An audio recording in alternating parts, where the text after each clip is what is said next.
now pursuing a master's degree, so she is no longer serving our congregation. And we have been in a search this summer, and the search committee has worked very diligently, and we are on the verge of making an offer to a person to fill the role of religious education coordinator. In the past, we have always held the position of director of religious education, but we haven't always had candidates that have the credentials of a director. And the UUA has graduated roles, and so we did not tie ourselves into looking for a director. So one of the roles is religious education coordinator, and the candidate that we'll be hiring meets the credentials to be a religious education coordinator. So I know we're all used to saying DRE or religious education director, but this person that we're hiring will be a religious education coordinator. So we need to get used to calling her that, or the REC. But if you were on, Liz Knight has, I see her out there, so I'm going to pick on her. She's led this search committee beautifully, so I've just been so impressed with the work that the search committee has done, and I'm excited about the candidate and I hope that she accepts our offer. So thank you, Liz, and the whole committee.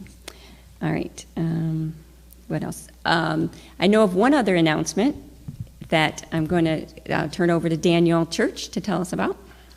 Hi. Hello all. So I'm a victim advocate intern for Quality Michigan. Quality Michigan is a statewide LGBT organization that works with victims of discrimination and harassment. Because in Michigan, you can still be fired for being gay, denied housing for being transgender, and denied any sort of public accommodation. This is because sexual orientation and gender identity are not included on our state Civil Rights Act, the LA Elections Civil Rights Act.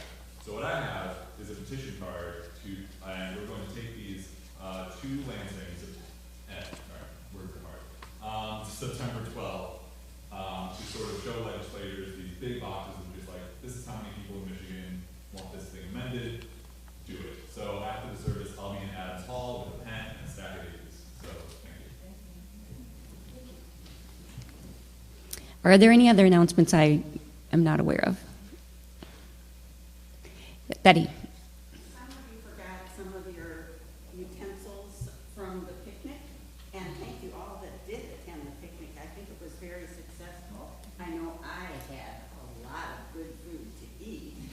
So there are some things downstairs in the kitchen, and if you don't find them there, see me, please. Thank you. Okay, last call. All right, please, we'll sing our first hymn now, number 348. Please rise. 346. Sorry, 346. I'm a little dyslexic. Come sing a song with me.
Now please join me in the Litany of Gathering on page 3 of your order of service.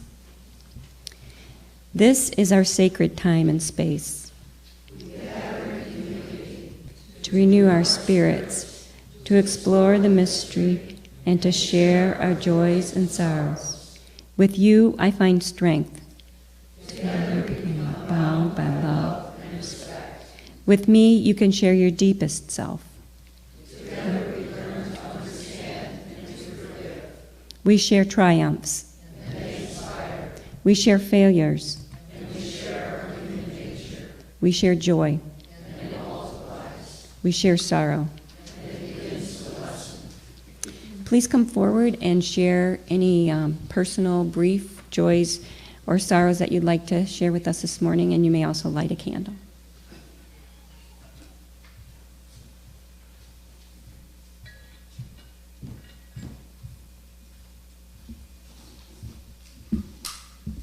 Hi, I'm Barb Iovan. I'm part of social justice, and I have a joy and a sorrow. So tomorrow I start my 64th journey around the sun. It's my birthday. And had a sorrow in that less than 2 weeks ago, my friend's husband died. He was only 66, and she's in her 50s. And it was quite sudden. He died in his sleep. And he was just such a warm and wonderful guy. I've never been to a memorial that size. It was amazing. And I guess he was quite a prankster and liked to joke. And his daughter shared one of the things he used to say that I just love. He used to say, "Man, I can't wait till tomorrow." And you'd say, "Why?" "Because I get better looking every day." So I'm going to light a candle for Bill Howe.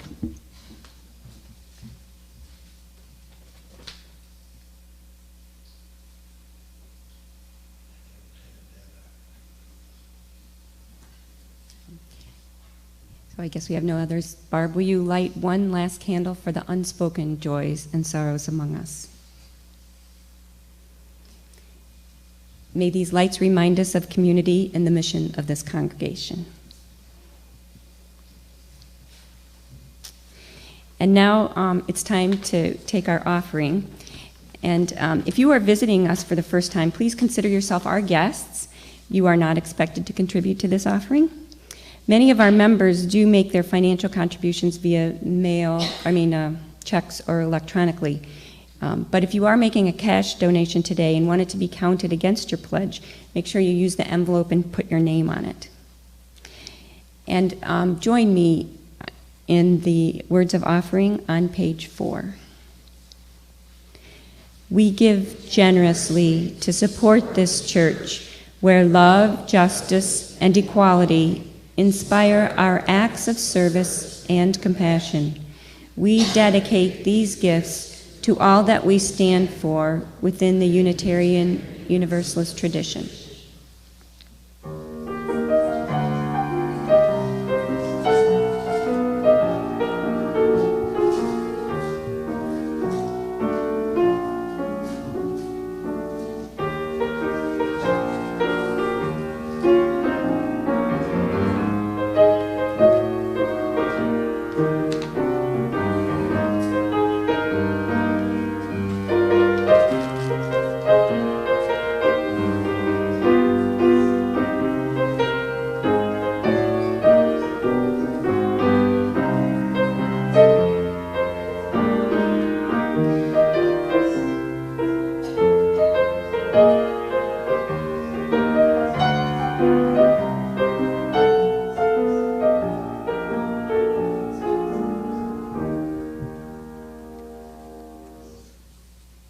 And now it is my extreme pleasure to invite Sheryl Netzky to speak to you.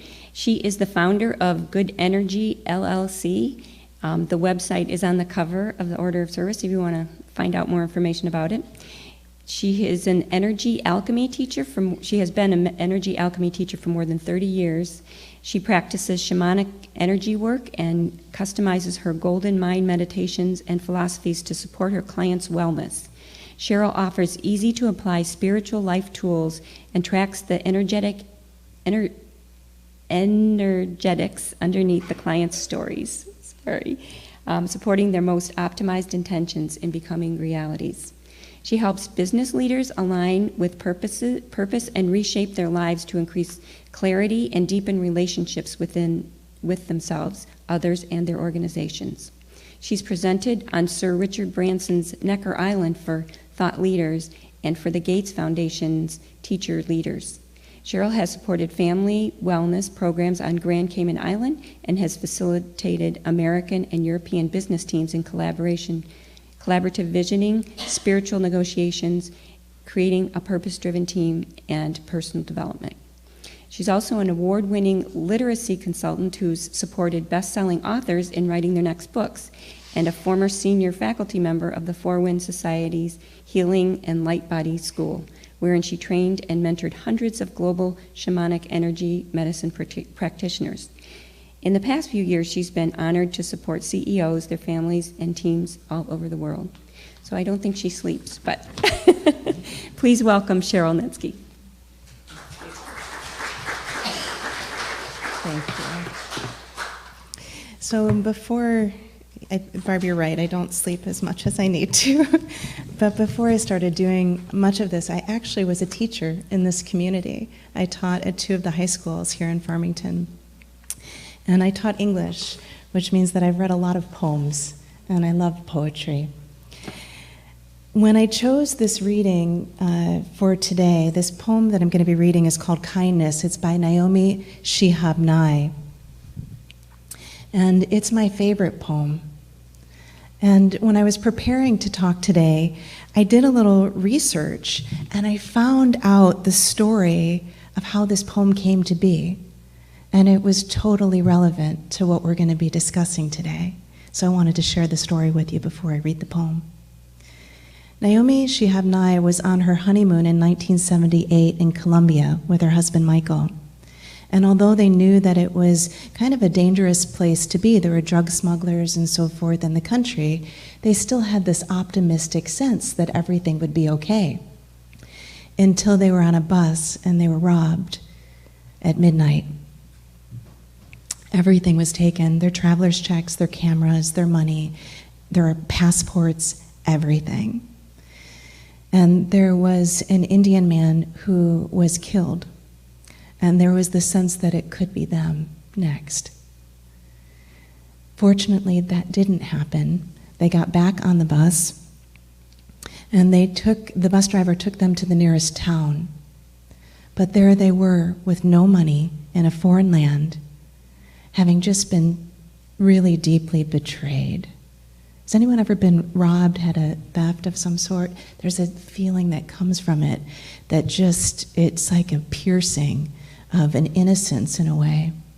So they decided that the best thing to do was to have her husband, Michael, go to town, the nearest big town, and get their traveler's checks reinstated.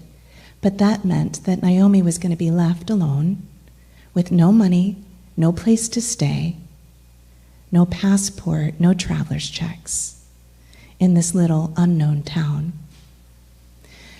So she sat down in this little piazza, and she just felt like she needed a little inspiration.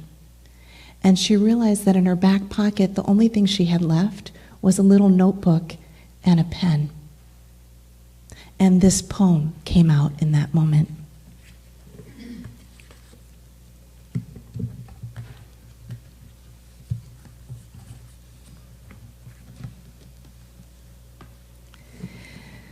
Before you know what kindness really is, you must lose things. Feel the future dissolve in a moment, like salt in a weakened broth. What you held in your hand, what you counted and carefully saved, all this must go, so you know how desolate the landscape can be between the regions of kindness. How you ride and ride, thinking the bus will never stop. The passengers eating maize and chicken will stare out the window forever. Before you learn the tender gravity of kindness, you must travel where the Indian in a white poncho lies dead by the side of the road. You must see how this could be you, how he too was someone who journeyed through the night with plans and the simple breath that kept him alive. Before you know kindness as the deepest thing inside, you must know sorrow as the other deepest thing. You must wake up with sorrow. You must speak to it till your voice catches the thread of all sorrows and you see the size of its cloth. Then it is only kindness that makes sense anymore. Only kindness that ties your shoes and sends you out into the day to mail letters and purchase bread. Only kindness that raises its head from the crowd of the world to say, "It is I you have been looking for," and then goes with you everywhere like a shadow or a friend. Columbia.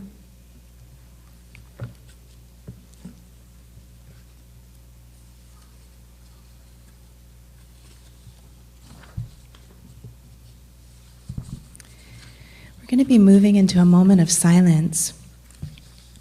And as we do, for those who enjoy guided meditation, since that's what I teach on many days, I thought I'd offer you an opportunity to experience something that helps me connect between my head and my heart and my belly, that space of aligning thoughts and feelings and actions as we journey into the place of stillness. So if you'd like, you can close your eyes and bring your hands to your heart space.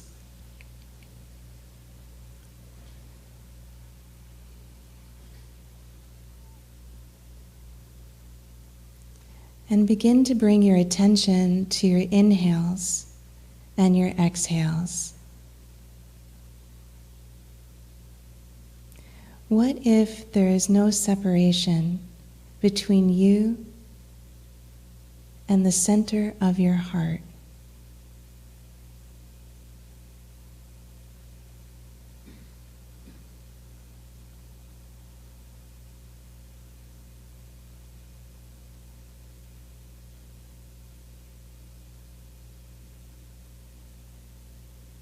If we could really dive into the center of that heart center, that energetic vortex, that organ, the cells, and if there is nothing between you and being in your heart, what might that feel like for you right now in this moment?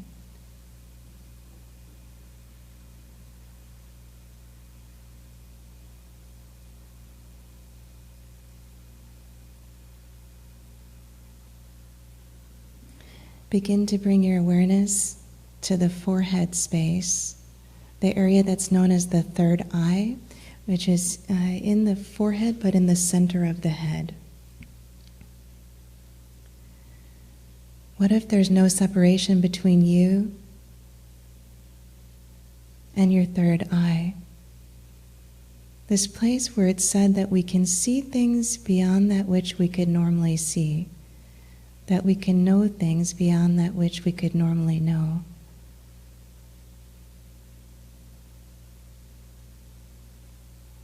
And what if this space of the third eye can be in communion in this moment with the space of your heart?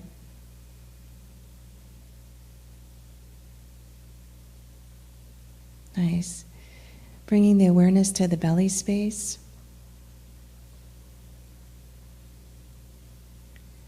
In many traditions, the belly space is known as the place of right action. What if there is no separation between you and how you show up in the world?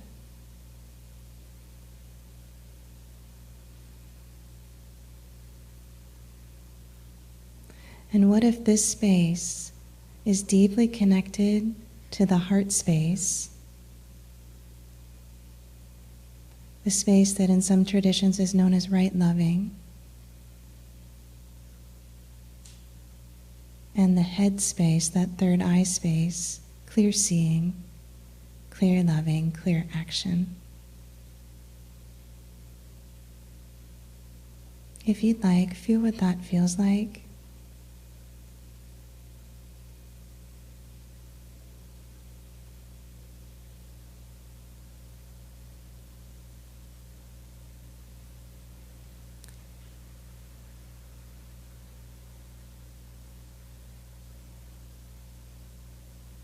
Gently open the eyes, soft gaze, release the hands to a comfortable position. Connect in with the room around you, the colors, the textures, the shapes. Thank you.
Thank you.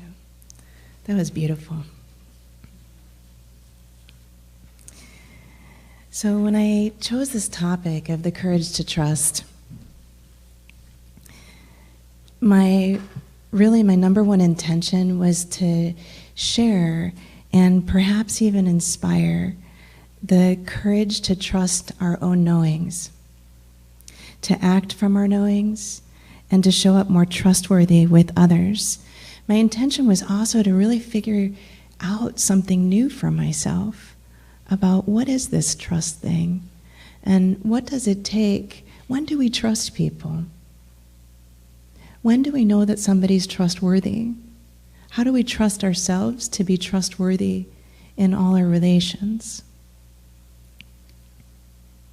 By the end of today's service, you might find yourself knowing what a marble jar friend is, experiencing self-trust in your body, practicing self-trust and self-trustworthiness in community, and maybe hearing some new maps that might support in some small way, learning a question that helps remap betrayal into gold. I thought it might help to hear a little bit of my own story. In 2001, I was mothering my sons and I was working as an educational consultant. And that same year, I also trained as a yoga instructor, and I taught my first yoga class. So there I was standing in the front of the room, and I was guiding people through poses, and it was my first time ever teaching yoga. And I thought for sure the whole room was going to look like a game of Twister gone very wrong. But that didn't happen. I walked around the room and I adjusted people in poses, and everything went pretty well. And then this very odd thing happened at the end of class. This woman with a pink spandex top came up to me and she said, "Sheryl, when you adjusted me in my pose, something happened in my ovary." And I said, "What?" And she said, "Yeah, you touched me on that hip when you adjusted my pose. I'd had pain in that ovary for 6 months, and you touched me there and you breathed and it's gone. What did you do?" And I didn't know. I said, "I don't know." And then this man came up, and he had blonde hair, and it was kind of thinning, and he was a really lovely man, and he came up and he said, "Sheryl, I had pain in my knee, and you breathed and you hovered your hand there when you were adjusting my pose, and the pain's gone. How did you do that?" And I didn't know. I almost felt like I was on like candid camera or something. Like I didn't know that I was doing any of this. And then this woman came up and she said, "Sheryl, when you put your heart on the back of my heart and helped me move forward in the forward folding pose, it was the first time that the depression lifted after my husband had died 8 months ago. And I can feel joy again in that space." So it was like too many times that I couldn't ignore that this was happening. There was something clearly happening, and I didn't know how it was happening or what was moving through me, but I felt a really deep need to explore it and figure out how this was happening. It launched me on a 15-year journey that had me studying with healers around the world and eventually teaching for a global organization and teaching shamanism. For me, shamanism is about connecting to the aliveness of all things, the aliveness that lives inside of all things. What I figured out along that journey was that what I had learned as a high school teacher, which was to track where the hot spots were in the room. So if students were passing notes or flinging things at each other in one corner of the room, I would move my body over to that part of the room. And if I moved my body over to that part of the room would settle, and we could keep the dialogue going, right? Well, it turns out that I was doing this in people's bodies just intuitively. I could feel where the hot spots were. And as I moved my presence there, from many years of meditation, I was trained in meditation when I was 15 years old by Northwestern University in my high school. The system just seemed to calm. So I went on this big journey, and I studied everywhere from San Diego to sacred sites in Peru, and it turned out that I could see and sense energy blocks and help them release. So it took a big journey to move from teaching high school English to speaking about shamanism worldwide. And it took a lot of self-trust, a lot of moving past my own disbelief that anybody would think that this wasn't crazy, that I would stop believing that it was kind of crazy and be able to really fully step into this. When I thought about my talk today here, what I started with was I asked myself a bunch of questions about trust. Why does it take courage to trust? How do we know who to trust? If what we're experiencing is betrayal in some form outside of us, at what level have we betrayed ourselves inside of us? Because one of the spiritual theories is that everything we experience outside of us is actually a reflection of the microcosm of what's happening in our own ecology. So if that's true, how could this betrayal live inside of self that we experience outside of self? I dived deep within myself. I studied and explored famous people who had researched trust. I dived deep some more. I found some stories, and I got ready to share. The most compelling information I found was from a woman named Brene Brown, who speaks, she's written a book called The Anatomy of Trust. Has anybody heard her TED Talk, Brene Brown? Yeah, or seen her on Oprah or Oprah Super Soul Live? Yeah. So if you haven't, I strongly suggest that if this story speaks to you, you might want to look up more of her work. She's brilliant. So she shared this story that one day, and I hope I do it justice, there's a little bit of a place of trusting myself to do this, to share somebody else's story with full integrity and with full forgiveness for any places that I don't tell it in its fullness. Her daughter Ellen was in 3rd grade. She came home one day and she closed the front door and she collapsed into a heap of tears. And Brene looked at her and she said, "Ellen, what's wrong?" And she said, "Mom, I had this really hard thing happen at school today, and I told some friends at recess, and by the time we came into the classroom, everybody knew. The kids were laughing, they were pointing at me. It was so bad, Mom, that the teacher had to take marbles out of the marble jar." Now, the marble jar was a behavior modification program in the classroom that when the children did something that was really community building, the teacher would put marbles in the jar. And when they misbehaved, she would take marbles out of the jar. Marbles out of the jar meant no extra time at recess. So, teacher's taking marbles out of the marble jar. Teacher doesn't know it's all about Ellen, doesn't know what just happened, but Ellen is just beside herself, feeling so much shame, embarrassed, and she's telling her mom the story.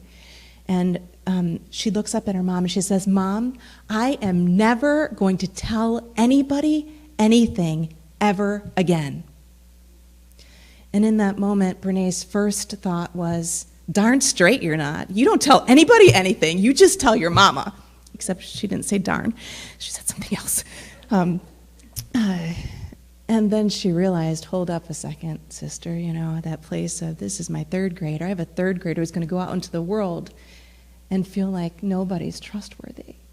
What do I do with that? She went and sat down next to Ellen and she said, "You know what, Ellen? Trust is a lot like a marble jar." Ellen said, "What?" She said, "A marble jar. The friends who you can really trust, they earn marbles in a marble jar with you over time. Do you have any friends who you feel like have earned like a full jar of marbles or a lot of marbles in your marble jar?" And Ellen said, "Yeah, I do. Actually, Lorna and Hannah are marble friends." And Brene said, "Great. What did Lorna do to earn marbles with you?" And she said, "Well, at lunchtime, if there's not a place for me at the cafeteria table, Lorna will scooch over and give me half a hiney seat." And Brene said, "Well, that really is nice. That sounds like something that, someone would earn a marble with you for." And she said, "What about Hannah?" She said, "Well, Hannah, we were playing soccer, we were in a game, and Hannah looked over at the sidelines and she said, 'Look, hey, Ellen, there's your Oma and Opa.'" And Brene said, "She earned a marble for that?" And Ellen said, "Yeah, actually not everybody has 8 grandparents. And the fact that she knew my grandparents' names and she pointed them out to me, that actually meant a lot to me." And Brene started thinking oh my goodness, could trust really be built in these small, tiny, insignificant looking moments of half a hiney seat? Moments, of Oma and Opa moments. Could this really be how trust was built? And so Brene Brown she's a social researcher and a brilliant storyteller. And so she dug into the research, and what she found was John Gottman, who studied relationships for 30 years. And his main premise of what he discovered through his 30 years of research about trust and relationships, quote, "Trust is built in the smaller moments." Marble jar moments, little tiny moments like this. This got me thinking about my own marble jar friends and my own marble jar moments. And I thought about this one friend that I met at a school. My children were at a private school out in the woods for a short time period. And on my first day at the Parent Welcome In meeting, I met this woman named Julie. And Julie, we met, introduced ourselves. I said, it's my first day. I've never been here for a Parent Welcome In before. She goes, oh, let me introduce you around. And she walked me up to another mom who was approaching, and Anne had dark brown hair, and she was walking kind of quickly towards Julie. And she looked at Julie, and Julie introduced me really quickly, and Anne said to Julie, Julie, I'm really frustrated. Dominic, who is a boy, was just saying something to my child in the auditorium, and it was really disruptive, and I'm really upset about it. And I saw something that I had never seen on a school ground before. Julie looked at Anne, and she said, well, have you talked to his mom about that? I bet she'd really like to know. And she did this, Julie said it with such respect for Anne. She knew that Anne wasn't being in her highest self when she was expressing frustration about somebody else's child to somebody who couldn't do anything about it. But instead of judging her for that, she invited her into her highest, best self. She held her with respect. And Anne looked at her and she said, you know what? I thought about doing that, but I'm kind of scared. I don't want to offend her. And Julie said, well, I know Dominic's mom pretty well, and I know she'd want to know this. And Anne went to go speak to Dominic's mom. Now, it was a small moment, but what that moment told me about Julie, who I was just meeting for the first time, she earned a handful of marbles for my marble jar in that moment, not just one.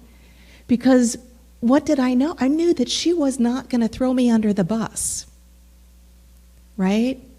I knew that she was going to hold people's content and information and things that are vulnerable to them and children with deep respect and integrity. So simple moment at the schoolyard, but it lasted with me. So I wanted to invite you right now to take a moment and think about, who are your marble jar friends? Do you have marble jar friends? How have they earned marbles with you?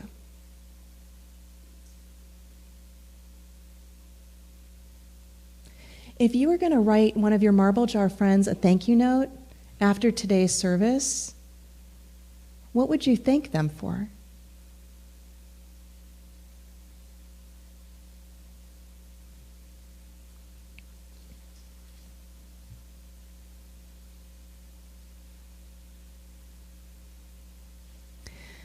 Then I thought some more about these marble jar moments. And I realized that most of the experiences I'd had with betrayal in my life didn't start with somebody else betraying me. They started with me betraying me. They started with me denying something that I was seeing that was real, but pretending like it wasn't, because it was inconvenient to notice. And I started getting really curious about this. So I started diving into some of those big questions that I shared with you of why does it take courage to trust? And one of the first things I found, this was also via Brene Brown, and she quoted Charles Feltman, trust is choosing to make something important to me vulnerable to the actions of someone else. Distrust is what I share with you that is important to me is not safe with you. That's an awesome definition of trust and distrust. And it's an awesome explanation of why it takes so much courage to trust. Because we're allowing ourselves to be really vulnerable. Low levels of vulnerability, deep levels of vulnerability. So how do we know who to trust? My theory is that in every moment we know inside of ourselves when something aligns between our head, our heart, and our belly, just like we had that experience of perhaps in the guided meditation. So let me give you a concrete example. Last week, I was in the car dealership needed an oil change, tire rotation. And I went into the same place that I've been going to for 15 years where I know pretty much everybody there. But this new man who I'd never seen before, who had gray hair, and he was walking really quickly over to my car as if he wanted to get there first before all the other attendants. And I met him, and his name was Brad. And Brad, I told him that I needed an oil change and tire rotation. He looked in my car at the little code and told me all the other things that they needed to check too. I went to go wait in the waiting room. I told Brad that I needed to be out by 11 o'clock that day to go get a child from camp, one of my children. And he said, okay, we'll see what we can do. At 5 minutes before 11, Brad came and found me, and he informed me that there was about 8 times as much work that needed to be done on my car as what I had expected. I said, how long will that take? He said 2.5 hours. I said, well, I can't wait. He said, well, no problem, we can get you a loaner car. I said, I don't have time to go to the rental place, and thank you, very generous, but I don't have time to go there and get the rental car and go get my child. And he said, well, we can get you a rental car. And I said, but I just told you that I can't stay for a rental car. Maybe I can come back tomorrow. And he said, yeah, you could come back tomorrow, or we can get you a rental car. In that moment, what I was thinking in my head, what I was saying, what was happening in my heart, and what was like my intuition, my gut place, they were not aligned, right? And so I walked into, he went to go fill out the paperwork, I gathered my belongings, I walked into near his desk, and I saw the sales representative who I really know and trust, TJ, who I've known for 15 years. And inside me, everything in me wanted to go over to TJ and just say, could you just take over my case? You know, could you just look and make sure all this stuff actually really needs to be done? Because I don't even know if I'm trusting that this stuff needs to be done right now. But I did something different in that moment that made me more trustworthy with myself and with Brad and eventually with TJ too. I walked over to Brad and I said, Brad, I need to tell you something. He said, are you all set, ready to go? We'll set you up for tomorrow's appointment. I said, yeah, I'm set for tomorrow's appointment, but I'm feeling really uncomfortable because I'm actually feeling like I don't know whether I can trust that all of these things need to be done with my car or not. Now, this took great courage. It might sound like really innocuous, right? But think about it. Socially inappropriate. Awkward. We don't usually say these things to each other, but I did. And I said, you and I have just met. And so I don't know how much of this is that you and I have just met, but what I can tell you is that I feel like I'm being sold a service instead of being offered a service. And it makes me feel really uncomfortable. He paused for a moment, took a breath, and there was a sense that he almost heard me. And then he started talking a lot, and he shared with me that he had been in the business for 30 years. And I thanked him for his time, and I left, and I picked up my son from camp, and I came back the next day, and he greeted me right away. And inside I was kind of hoping that TJ would come up to my car. But Brad came up to my car, and he said to me, so you all set, ready to go, ready to do the rest of the work? And I said, actually, no. I'm still not quite sure what actually needs to be done. And he said, well, I thought about what you said to me yesterday. And he walked me over to the front of my car. He said, let's look at it together. And he lifted up the hood of my car, and we looked at this one belt that weren't sure whether it actually needed to be done. They said it needed to be done. He said, you know what, Sheryl? If you were my sister, I would tell you that this one could wait. And I said, thank you, Brad. And in that moment, trust started building. Now, had I never gone to him and told him the truth in a kind and respectful way, he wouldn't have looked under the hood with me. It wouldn't have given him an opportunity to step into his highest self either. And then trust started building from that place.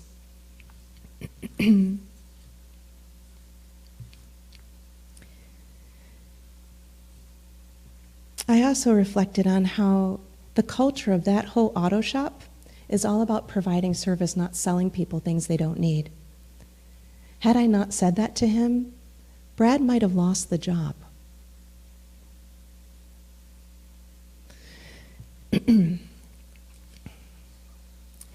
There are many spiritual teachings that say that everything that happens in our outer world is an expression of our inner world, like I had shared a little bit ago. So I started thinking about this betrayal thing inside of ourselves, how so easily in that moment in the car dealership, I could have betrayed myself. I could have pretended that everything was okay. It would have cost me a lot more than that belt replacement in that moment. I thought about other moments when I had the courage to trust, and this one moment came up where I was teaching in a high school, and a student, we'll call her Jenny. This is not Jenny, and her name was not Jenny, but this is young woman kind of captures the innocence and purity and beauty that Jenny walked with. And Jenny was a student who would come to my classroom early in the morning, and she would ask if she could look through the quote book and write a quote up on the board, because I'd write a quote up on the board every day. And she was a student who would stay after school some days and just share things with me. And she had shared with me that her mother had been in and out of psychiatric institutions her whole life. This one day after school, I was walking out of the building, and Jenny and her mom were arguing in the front of the building. The office was closed. It was about 6:30 at night. I was one of the last adults in the building. And I greeted them, they greeted me. Her mom looked at me and she said, "I'm so frustrated with her. I don't want her, do you?" And in that moment, everything in me said yes. There are these little thoughts about the union meeting the day before, where they had said things like, never drive a student in your car. Never take a student home with you. And never take a student home with you if you have a male in your house. And still inside of me, everything said yes. So I looked at Jenny's mother, and I knew she was having a hard time. And I said, yes, I do want her. I'll take her. And I took Jenny home with me that night.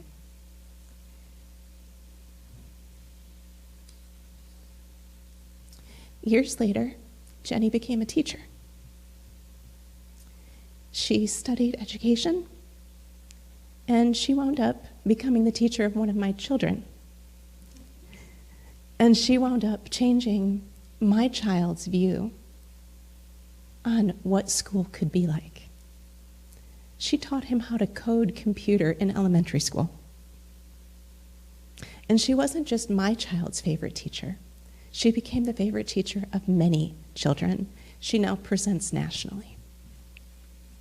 So these tiny moments that it looks like they're awkward, they take great courage. And we often don't see a lot of modeling of how to do this. We see people taking the easy way out, doing the socially appropriate thing to do, the conditioned thing to do. But then our hearts hurt, and we have deep regrets later. So what does it take for any of us? Because so I shared with you the car moment, and I shared with you this Jenny story. I didn't share with you the thousands of moments when I didn't do those things, right? But there have been.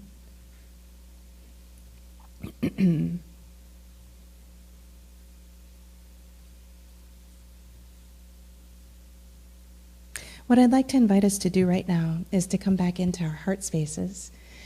So if you'd like, you can place your hands on your heart. And if you'd like, you can close your eyes.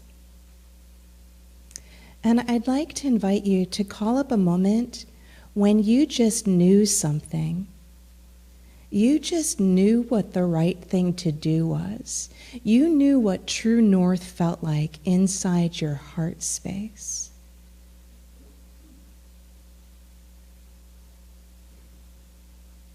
It was a moment when, beyond that which you could normally know, you just knew that something felt right for you.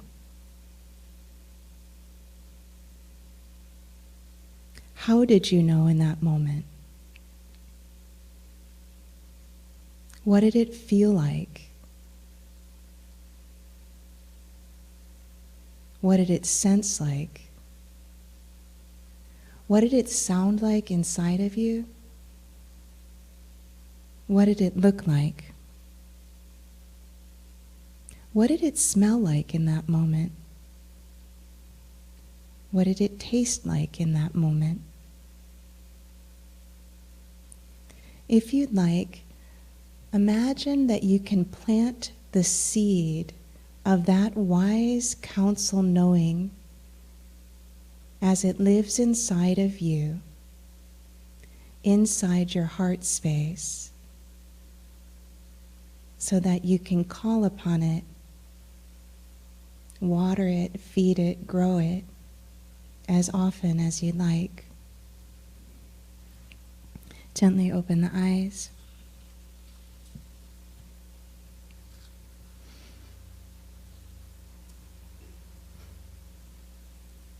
If we want to create cultures of trust, I really believe that it starts inside of us, with creating the culture of trust inside of ourselves, to act from that true north wise counsel inside of ourselves in every moment. I had this other question that was lingering for me as I was closing this speech today. And and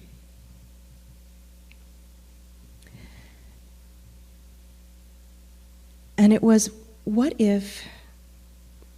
about the moments when we've been betrayed, that we've gotten maybe over the moment and we found a way to trust again, but there's still kind of residue left about the suffering of that time period. Does anyone ever have that? It's almost like it feels like an emotional scar of some sort, you know, like you've gotten over it, but there's stuff that's just still there. So I reflected on this moment, and it was another awkward moment that I'm going to tell you about today. It seems to be the theme of my day today. And I was on Necker Island, which is Sir Richard Branson's private island, and I had the great honor and surprise of being asked there for a second year in a row. And there was a seat open next to him at breakfast, and I was sitting next to him at breakfast, and it was this very awkward moment where I didn't know what to say. I had all these thoughts, like I'm sitting next to Sir Richard Branson, and he's one of the greatest business minds, amazing humanitarian. He's gathered the group of elders, Nelson Mandela, Archbishop Desmond Tutu. He's gathered world spiritual leaders from all over the world to gather together and do coalitions for water and like amazing things, right? So I'm sitting at breakfast. I've got all these ideas of like, well, I could ask him what's the best business advice he's ever gotten. And I could ask him what was like the greatest pearl of wisdom that came out of the group of the elders, like a moment from that. None of them feel appropriate starter breakfast questions. So he lifts his hand to eat, and I see that he's wearing a red watch. And the only natural thing that can come out of my mouth in this moment is, Richard, I like your red watch. And he says, yeah, I love red. I love the color. Everything's red. I love bright colors. And I said, oh, yeah, you know what? My dad loved bright colors, too. He always wore bright colors. And there's a little awkward silence again. And then he said, has your dad passed? And I said, yes. My dad died when I was 30, and he had just turned 55. There was another pause. And he turned to the table, And he started sharing stories about his own father, who had passed recently. And he shared that his father had been in the war, and he shared that his father, because he had been in the war, looked at life through the lens of, isn't life wonderful? That's what he taught. So now you have a man who owns an island where people fly out and he flies people out, who's doing humanitarian efforts for the world at scale that it blows my mind. They're right now working on Oceans Unite to clean the oceans. And he grew up with this mindset of, isn't life wonderful? Now, this made me deeply curious because I have this theory that even if Gandhi was our father and Mother Teresa was our mother, that we might have grown up and patterned something like, take care of everybody else, but you probably don't need anything right now. Maybe we wouldn't, maybe I'm underestimating. But I think that we all have our humanity, right? So it kind of made me think, well, maybe Richard's father didn't actually say that at all. Maybe Richard's father felt like life is really tough and then you die. But somehow Richard patterned this theory, isn't life wonderful? And I flew home and I went out into my medicine wheel garden and I started facing each direction, which I normally do. I start with the south and I move to the west and I move to the north and I move to the east and I come back to the south, and by the time I have, something has shifted inside of me. And what I got in my medicine wheel garden that day was that in every moment of our lives, with every trauma that we've experienced, with those hard, abrasive moments that we still feel the sticky residue of, we have the choice to look at that whole experience as a gift. What was the greatest teaching or lesson that you got out of your sticky trauma? How did it shape you?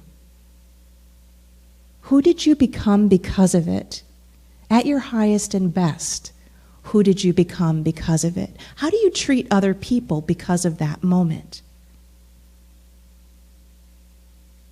What if not only, because I know many people in the room take the teachings, you process things, and you want to find that lesson that came out of it. What if we use this one question, isn't life wonderful, that I learned from Richard?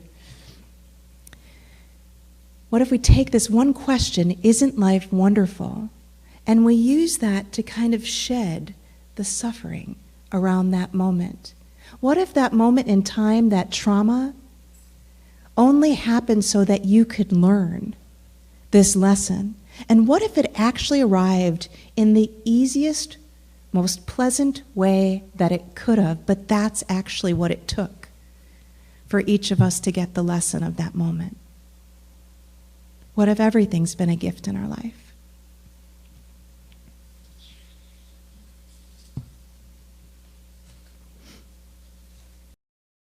Trustworthiness in community, and that you would learn a question that helps remap betrayal into gold. I thank you for sharing this time with me on the courage to trust. I invite you to take this into your journeys with you. After the service today, if you feel so called to share a moment of a marble jar friend with somebody else, of what they did to earn that marble with you, and to share at a level that feels aligned inside yourself, that feels like I can trust this person in sharing this story, and it feels good to do so. Thank you.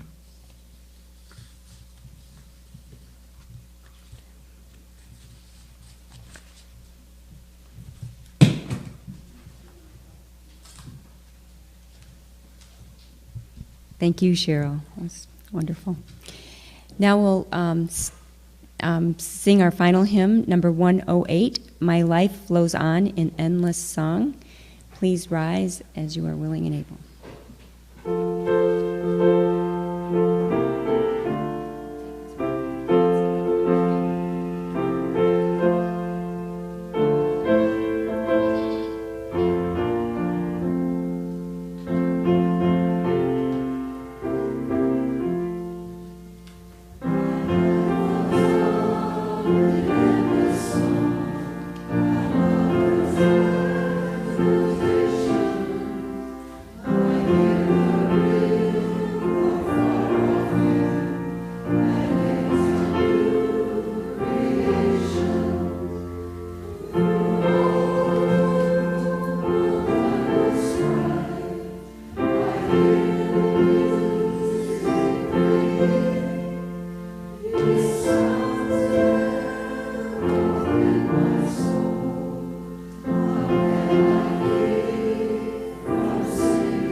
The benediction. Let your heart become so saturated with love that you are able to ride the waves of change with equipoise and find meaning in everything that happens. Guru Mai.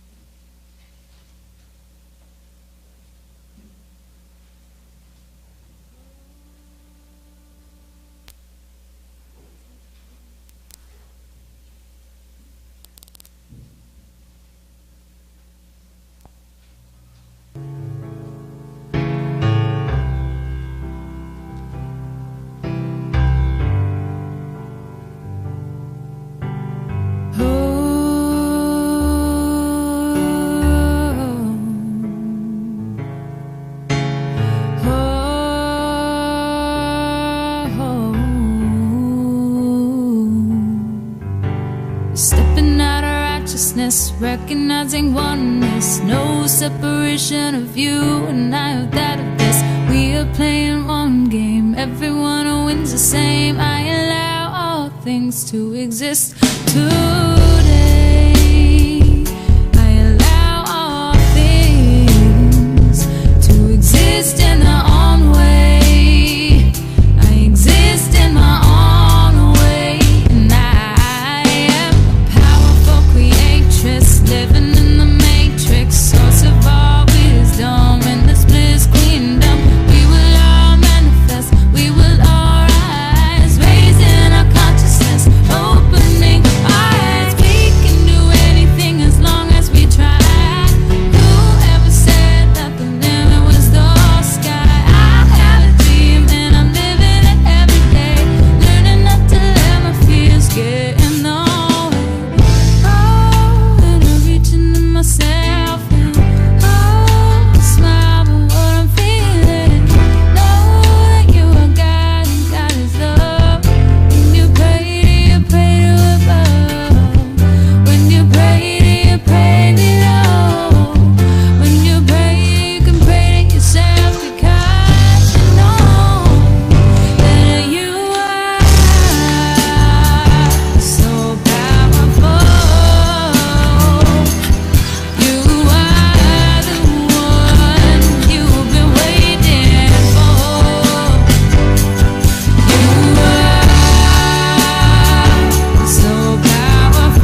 waiting for.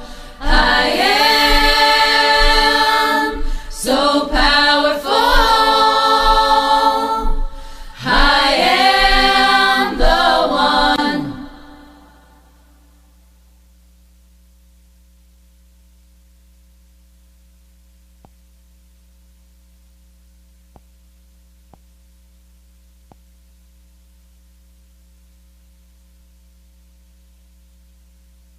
There's been a request for the song, and I'm definitely one to fulfill requests as much as I can.